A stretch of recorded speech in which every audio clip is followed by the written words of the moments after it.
Sinasadya nga bang lituin ang rumored couple na sina Kylene Alcantara at Kobe Paras ang public as to their real score? This is consistent with Kylene's previous statement na hindi niya responsibilidad to either confirm or deny anything. As I always say, what you see is what you get, sabi ni Kylene to borrow an off-abuse line. Maging si Kobe parang nanlilito na rin, gayong ang dali-dali namang umamin. Salip na ipinagmalaki pa ng basketball player na I have this famous line, we're friends, we're friends.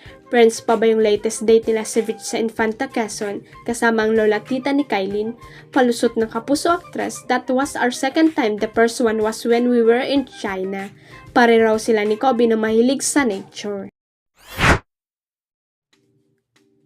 Personal na ring humingi ng paumanhin ang Limitless star na si Julian San Jose matapos mabash ng bonggang-bongga dahil sa viral performance niya sa loob ng isang simbahan.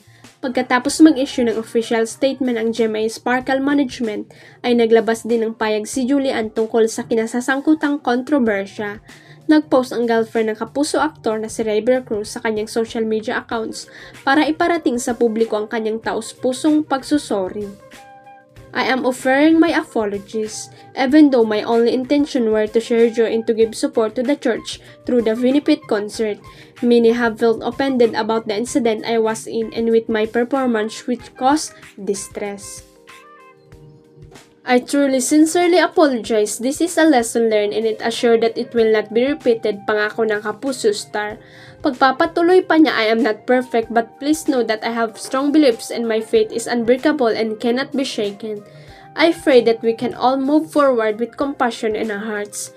Thank you. Magkakaiba ang naging reaksyon ng netizen sa viral video ni Julian na nakuha habang kinakanta niya ang Dancing Queen ng ABBA sa harapan ng altar ng isang simbahan.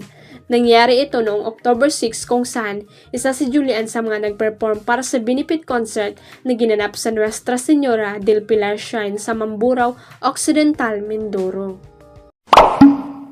Huwag kalimutang i-click ang subscribe button at i-ring ang notification bell para sa latest at legit chika updates.